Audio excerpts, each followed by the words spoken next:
महिलाएं क्या क्या कर सकती है लक्ष्मीबाई वाली वीडियो में आपने तो देखा ही होगा। अगर नहीं देखा तो इसे देखो, आपको पता चलेगा कि कैसे हमारा समाज महिलाओं पर अत्याचार करता है। पुरुषों को जितनी आज़ादी है उतना ही आज़ादी स्त्रियों को भी है, लेकिन स्त्रियां पुरुषों से पीछे रह जाती है क्योंकि उसके रास्ते में सामाजिक कांटे बिछी हुई रहती है, जिसे पार करने से पहले ही हार मान लेती है।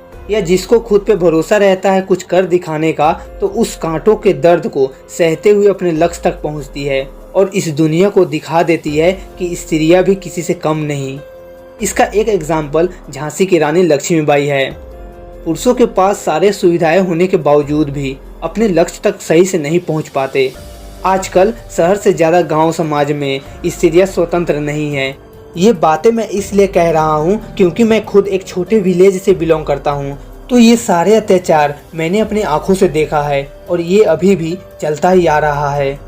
मैंने एक दिन एक 13 से 14 साल की बच्ची को साइकिल चलाना सीखते हुए देखा, तो लोगों का कहना था, अच्छा उसकी बेटी साइकिल सीख रही है। लोग ऐसे चौंक गए जैसे कि लगा कि कितना बड़ा गुनाह उसने किया हो। ये तो मैंने बस एक एग्जाम्पल दिया, ऐसे बहुत सारे बातें हैं जिससे स्त्रियां खुद को कमज़ोर समझने लगती है और जीवन में कोई गोल न होने की वजह से कुछ नहीं कर पाती है। लेकिन हमें समझने की ज़रूरत है और उन लोगों को भी जो स्त्रियों को कमज़ोर समझते हैं। दुनिया की आधी आबादी महिलाओं की ही है, उन्हें पूरा सम्मान दिए जाने की ज़रूरत है। समाज को बार बार इस बात को समझाने की ज़रूरत पड़ती है कि महिलाओं की कितनी हिस्सेदारी होनी चाहिए। एक आदमी जब पैदा होता है तो उस समय उसकी जीवन की ऊर्जा बड़ी सेंसिटिव होती है।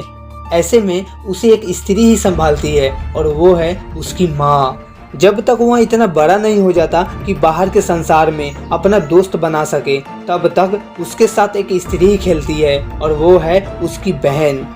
फिर जब वह स्कूल जाता है तो वहाँ फिर एक महिला ही उसकी सहायता करती है, चीज़ों को समझने में उसे सहारा देती है, उसकी कमजोरियों को दूर करने में और उसको एक अच्छा इंसान बनाने में। वो है अध्यापिका। वो और बड़ा होता है और जीवन से उसका संघर्ष शुरू होता है। जब भी वो संघर्ष में कमज़ोर होता है तो एक लड़की ही उसको सहायता देती है और वो है उसकी प्रेमिका। जब आदमी को ज़रूरत होती है साथ की, अपनी अभिव्यक्ति के लिए, अपना दुख और सुख बांटने के लिए, तो फिर वहाँ एक लड़की ही होती है और वो है उसकी पत्नी। जीवन के संघर्ष और रोज की मुश्किलों का सामना करते करते आदमी कठोर होने लगता है, तब उसे निर्बल बनाने वाली भी एक लड़की ही होती है और वो है उसकी बेटी।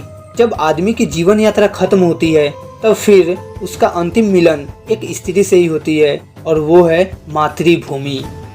हर महिला को सम्मान दिया जाना चाहिए जो हर पल आपके साथ किसी न किसी रूप में उपस्थित है, और महिलाओं को गर्व होना चाहिए अपने महिला होने पर।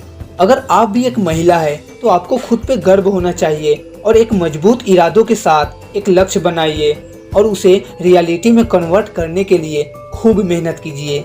देखना, अगर आप अपने लक्ष्य तक इसी तरह पहुंच गए ना, तो ये दुनिया आपके साथ साथ उन स्त्रियों को मोटिवेट करेगी जो तन मन धन से बहुत कमज़ोर है। अगर आपको लगता है कि ये वीडियो किसी महिला की हेल्प करेगी तो ज़रूर शेयर कीजिए। मिलते हैं आपसे एक और इंटरेस्टिंग वीडियो में, तब तक के लिए अपना ख्याल रखिए। जय हिंद, वंदे मातरम।